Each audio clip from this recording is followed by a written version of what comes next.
Dalam Islam kita diberikan fasilitas tambahan. Kalau kita ingin memiliki tambahan ekstra fasilitas di surga, seperti misalnya mendapatkan tambahan istana di surga. Cukup banyak hadis Nabi SAW yang berhubungan dengan masalah itu. Seperti misalnya tentang sholat sunnah 12 rakaat yang dikenal dengan sunnah rawatib, yang dianjurkan dikerjakan berhubungan dengan sholat wajib, qabliyah dan ba'diyah. Yang kata Nabi SAW dalam sebuah hadis yang sahih riwayat Bukhari Muslim, Man hafidha itna asyaraka fi kulli yawmin wa laylah banallahu lahu baitan fil jannah.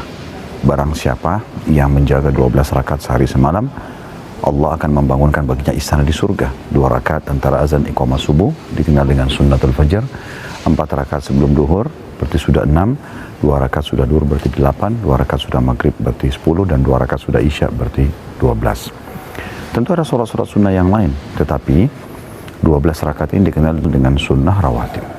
Cukup banyak hadis-hadis yang lain menjelaskan, tetapi yang ingin saya titik beratkan adalah membangun masjid. Masjid adalah rumah Allah di muka bumi. Dan Nabi SAW bersabda tentang masalah masjid, Man bana masjidan lillahi banallahu lahu baitan fil jannah. Siapa yang membangunkan masjid di muka bumi untuk Allah, maka Allah akan membangunkan baginya istana di surga. Mudah sekali saudaraku seiman. Membangun rumah Allah di muka bumi mudah sekali. Anda tidak perlu memikirkan kalau Anda harus membangun dengan sekian miliar rupiah.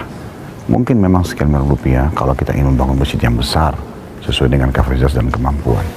Tetapi ada sebuah hadis Nabi SAW yang berbunyi, siapa yang membangun rumah Allah di muka bumi, masjid sebesar sarang burung, maka Allah akan membangunkan baginya istana di surga. 1.000 rupiah pun, bila ada masjid sedang dibangun, Anda menyumbang, maka cukup Anda mendapatkan istana di surga.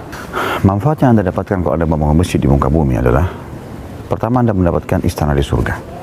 Yang kedua, Anda akan memanen pahala setiap orang yang sholat di situ.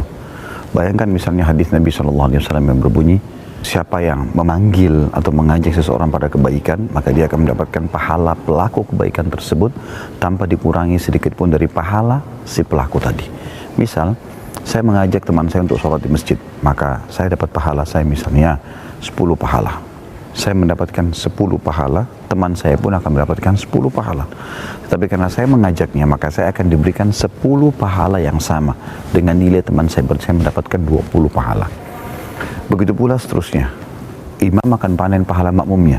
Muadzin akan panen seluruh orang yang sholat. Tetapi orang yang membangun masjid panen pahala mereka semua. Dan bukan hanya di satu waktu sholat, tapi dia akan panen di setiap sholat selama masjid itu ada. Makanya masjid menjadi ranking nomor 1 dalam memperbanyak amal jariah. Memperbanyak amal jariah. Tentu selain daripada itu juga Anda menyiarkan Islam. Anda membangun istana buat Anda di surga dengan membangun istana Allah di muka bumi. Masjid walaupun sederhana adalah rumah Allah, saudaraku. Maka banggalah untuk bisa membangun banyak rumah Allah. Dan ingat, setiap ada kesempatan, banyak kotak-kotak amal untuk membangun masjid, selalu Anda sisipkan waktu buat diri Anda, juga buat kerabat Anda yang sudah meninggal. Oleh karena itu saudaraku, jangan sia-siakan bangun masjid dan Anda akan dapat istana di surga. Subhanakallahumma bihamdika, asyhadu an la ilaha illa anta astaghfiruka wa atubu ilaik. Wassalamualaikum warahmatullahi wabarakatuh. Semoga bermanfaat.